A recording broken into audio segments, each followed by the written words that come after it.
What if the soil beneath our feet could heal itself, store more water, grow more food, and pull carbon from the sky, simply by letting nature do what it does best? This isn't fantasy. It's happening on farms around the world. It's called regenerative agriculture, and it might just be our most powerful tool for farming in a changing climate.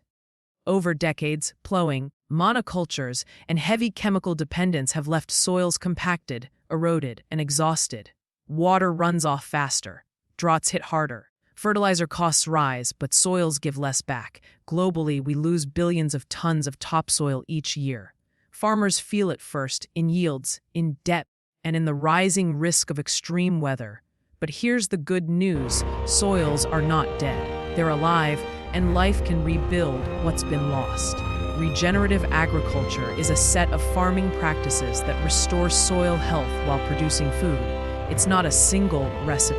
It's a way of farming that works with living systems, protecting the soil, feeding it with plant diversity, keeping roots in the ground, integrating animals where possible, and minimizing disturbance. The goal isn't just sustainable.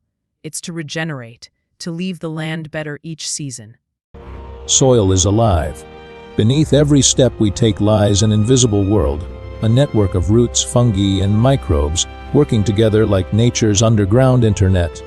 Yet, decades of industrial farming have broken this connection. Our soils are thinning, our fields eroding, and our food systems becoming fragile. But there is another way, a way of farming that doesn't just take from the land, but gives back. This is regenerative agriculture. A regenerative agriculture is more than a method. It's a mindset. Instead of exhausting the soil with chemicals and heavy tilling, it works with nature's rhythms. It restores balance by mimicking natural ecosystems.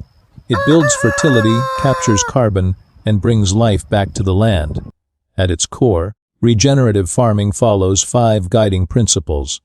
Not rigid rules, but adaptable practices that any farmer, anywhere in the world, can apply. The first principle: minimize soil disturbance.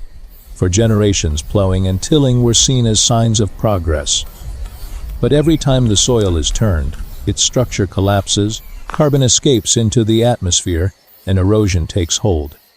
Regenerative farmers are breaking that cycle. By reducing tillage or avoiding it altogether, they protect the delicate underground web of life. The result: stronger soils, better water retention, and fields that can withstand drought and floods. Less disturbance means more resilience. The second principle: keep the soil covered. Bare ground is vulnerable. Under the hot sun it dries out. With heavy rains, it washes away. But a soil covered with crop residues, mulch, or living plants is shielded, like a blanket of protection.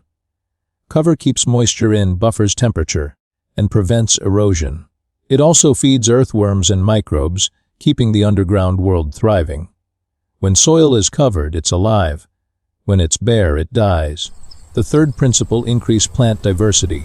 Modern farming often relies on monocultures, vast fields of a single crop. Efficient, perhaps, but fragile. In nature, diversity is strength. Each plant feeds the soil in its own way, attracting different microbes and insects. Regenerative farms embrace this lesson. They rotate crops, intercrop species, and plant wildflowers for pollinators. This diversity brings balance, reducing pests, improving soil health, and creating resilience in the face of change. The fourth principle: maintain living roots in the soil year-round.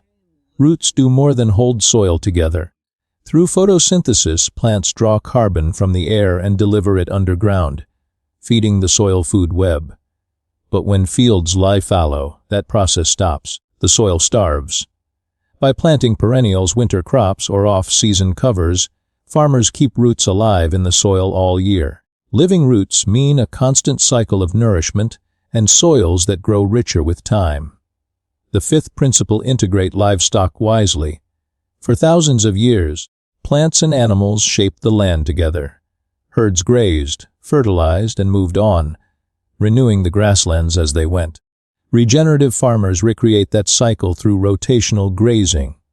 Cattle, sheep, or chickens are moved across pastures in timed rotations. Their manure fertilizes the soil, their hooves stimulate plant regrowth, and the land rests before animals return. Done well. Livestock aren't a burden to the land.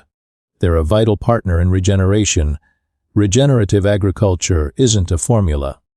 It's a philosophy, a commitment to work with nature, not against it. By minimizing disturbance, keeping soils covered, planting diverse crops, maintaining living roots, and integrating animals, farmers are restoring balance. They're healing the land, capturing carbon, and securing the future of food. Because when we regenerate the soil, we regenerate life itself. This is the soil story. If you believe in the power of soil to change our world, join us. Subscribe, share this film, and be part of the movement to regenerate our future.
When soils come back to life, outcomes stack up.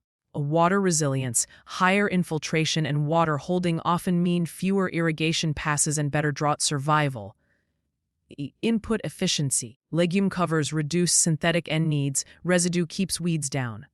A yield stability. Not always higher in year one, but more stable across dry or extreme years. A soil carbon and biodiversity, more roots, more microbes, more earthworms, more structure. The profit over time, lower fuel from less tillage, smarter nutrient use, diversified products, grains, fodder, honey, even carbon credits where available. Regeneration isn't instant, but season by season, the soil changes, from fragile to flexible. Myths and trade-offs. Myth 1: no, till means more herbicide forever. Reality: many farms reduce herbicides over time by stacking diversity, cover crops, mulch, and precise mechanical tools. Myth 20: regenerative is just organic. Reality: some regenerative farms are organic, others aren't. The focus is on soil function and continuous improvement. Myth 30: it won't work here. Reality: principles adapt to context, rainfed or irrigated, small or large farms. Start small, measure, iterate. Trade-offs are real learning curves, new rotations, machinery tweaks, and sometimes short-term yield dips. But resilience and profitability often improve over the long run. How farmers can start. Practical steps. Step 1: pick one field for a pilot. Step 2: choose a simple cover that fits your window, like mung bean before wheat or oats pluck vetch before maize. Step 3: reduce tillage 1 notch, strip till or shallow pass instead of full inversion. Step 4: add 1 diversity boost. Intercrop rows or rotate in a legume. Step 5: already measured infiltration with a ring, soil cover scent, earthworm counts, and basic soil tests. Step 6: iterate next season. Adjust species, timing, and termination method. Build your playbook. Healthy soil is our quiet climate ally, our water bank, our food foundation. Regenerative agriculture doesn't ask us to farm less. It asks us to farm with life. If this inspired you, share it with a farmer, a student, a policymaker. The shift starts with a single field and a living handful of soil.